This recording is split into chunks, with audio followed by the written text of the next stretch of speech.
चुनाव तो राष्ट्रपति के लिए हो रहे थे, लेकिन सीख सबको देके जा रहे थे। ये जो विधानसभा में विधायकों ने राष्ट्रपति के लिए वोट डाला और देश भर की विधानसभाओं में सभी पार्टी के विधायकों ने राष्ट्रपति उम्मीदवार के लिए वोट डाला, उस वोट से चुनाव तो राष्ट्रपति के लिए हुए, लेकिन सीख सबको दे गए और कहीं ना कहीं ये भी बता गए कि आने वाले विधानसभा और लोकसभा के चुनावों में कौन कितने पानी में है। और ये बताते हुए बहुत साफ तस्वीरें दिखा गए। आज आपको इस वीडियो में हम बताने वाले हैं कि राष्ट्रपति के चुनाव से क्या सीख लेनी चाहिए मुख्यमंत्री गहलोत को, क्या सीख लेनी चाहिए सचिन पायलट को और क्या सीख लेनी चाहिए राष्ट्रीय कांग्रेस की आलाकमान राहुल गांधी, सोनिया गांधी और तमाम सारे लोगों को। ये सीख वो सीख है जो अगर ले ली तो आने वाले विधानसभा और लोकसभा चुनावों में कांग्रेस को कुछ फ़ायदा हो सकता है, लेकिन अगर नहीं ली तो शायद बद से बदतर भी तस्वीर हो सकती है। एक राज्य से 9 राज्य में भी समट सकती है।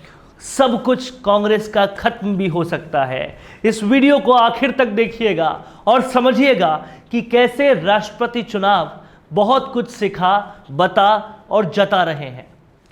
और इस पूरे वीडियो को आखिर तक देखने से पहले अगर आपने अभी तक हमारा चैनल सब्सक्राइब नहीं किया है तो तुरंत कर लीजिए, ताकि आपको हर वीडियो का नोटिफिकेशन सबसे पहले और सबसे जल्दी मिल पाए।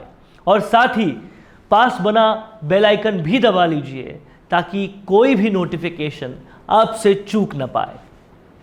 तो हम बात कर रहे हैं चुनाव राष्ट्रपति का, लेकिन सीख दे गया आने वाले विधानसभा और लोकसभा चुनाव के लिए भी, और सबको अलर्ट पोजीशन पर डाल दिया, राजनीतिक गलियारों को सोचने पे मजबूर कर दिया, मंथन चिंतन का दौर वापस से शुरू कर दिया।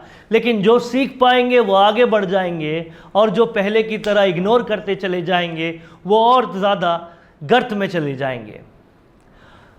राष्ट्रपति चुनाव के अंदर 2 बड़े कैंडिडेट्स खड़े थे। पहले थी द्रौपदी मुर्मू, जिनको राष्ट्रपति चुनाव का कैंडिडेट बनाया था बीजेपी और एनडीए ने, और दूसरे थे यशवंत सिन्हा, जो कि किसी वक्त बीजेपी के हुआ करते थे, लेकिन वो राष्ट्रपति चुनाव के कैंडिडेट थे कांग्रेस और अन्य पार्टीज की तरफ से। अब देखने और समझने वाली बात है क्रॉस वोटिंग की, जहां द्रौपदी मुर्मू को सपोर्ट करने वो सारी पार्टियां भी आ गई जो कभी एनडीए को सपोर्ट नहीं करती थी, और देश की पहली महिला आदिवासी राष्ट्रपति को बनाने के लिए सभी पार्टियां आगे आई। लेकिन देखने वाली बात यह है कि बहुत सारे कांग्रेसियों ने निकलकर क्रॉस वोटिंग की। अब समझने और देखने वाली बात यह है कि पार्टी डिसिप्लिन कहाँ है कांग्रेस में। अगर पार्टी डिसिप्लिन का एक तिनका भी होता तो शायद कांग्रेस जिस कैंडिडेट को वोट करने के लिए पूरी तरह से डायरेक्शंस दे रही थी, वहां से हटकर लोग उनको वोट नहीं करते, विधायक उनको वोट नहीं करते जो कभी कांग्रेस के टिकट पे जीत कर आए हैं, जो एनडीए कैंडिडेट है।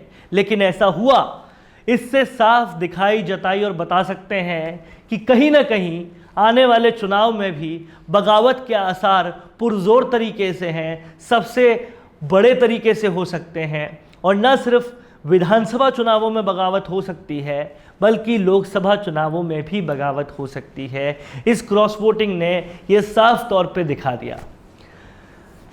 यह सबक तो है कांग्रेस आलाकमान के लिए, लेकिन सचिन पायलट के लिए इसमें क्या सबक है?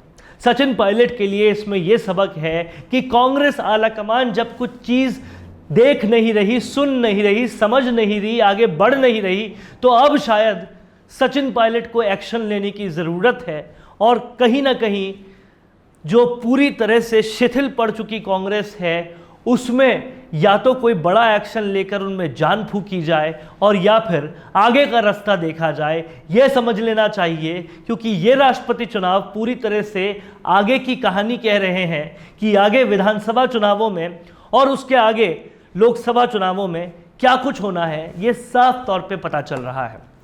और इससे भी बड़ी सीख है मुख्यमंत्री अशोक गहलोत के लिए, जिन्होंने अपने कुछ प्रभाव से राजस्थान में तो एक वोट जो है वो बीजेपी का दिलवा दिया यशवंत सिन्हा को, थोड़ी सी क्रॉस वोटिंग करवा दी, लेकिन जो मुख्यमंत्री गहलोत मुख्य कांग्रेस के यानी कि केंद्र कांग्रेस के राष्ट्रीय महासचिव रह चुके हैं, उनको ये पूरी स्थिति तो समझ में आ रही होगी कि पूरे देश के लेवल पे कितने सारे कांग्रेसियों ने उस कैंडिडेट को वोट किया जो कि एनडीए द्वारा खड़ी की गई थी। इससे साफ तौर पे पता चलता है कि कांग्रेस टूटने की कगार पे आ चुकी है।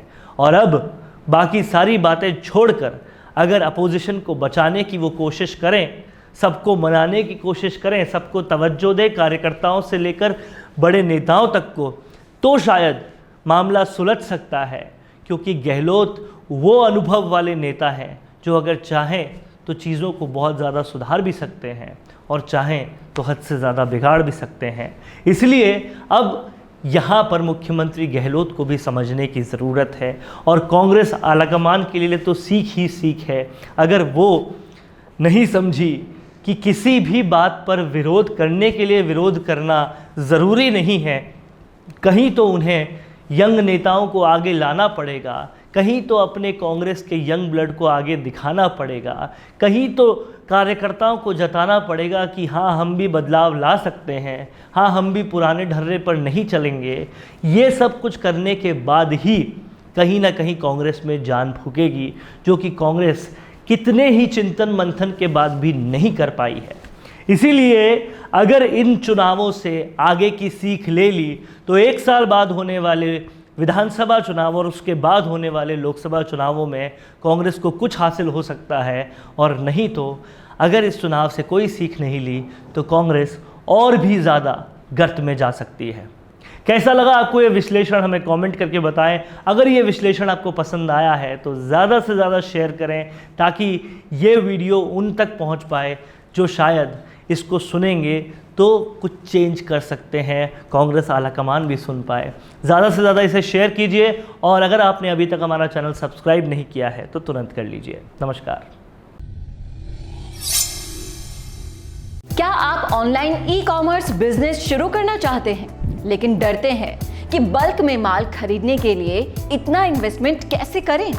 तो अब आपको कंटेनर इंपोर्ट करने की कोई जरूरत नहीं है, ना ही ये टेंशन लेने की जरूरत है कि वेबसाइट कैसे बनेगी, रजिस्ट्रेशंस कैसे होंगे, वगैरह वगैरह। जरूरत है तो सिर्फ एक कंप्यूटर, एक इंटरनेट कनेक्शन और जीएसटी नंबर की। ऐसा कैसे हो सकता है? ये सब होगा। ये सवाल अगर आपके दिमाग में आ रहे हैं तो बिना देर किए तुरंत कॉन्टैक्ट करिए हमारे ई-कॉमर्स कंसल्टेंट से।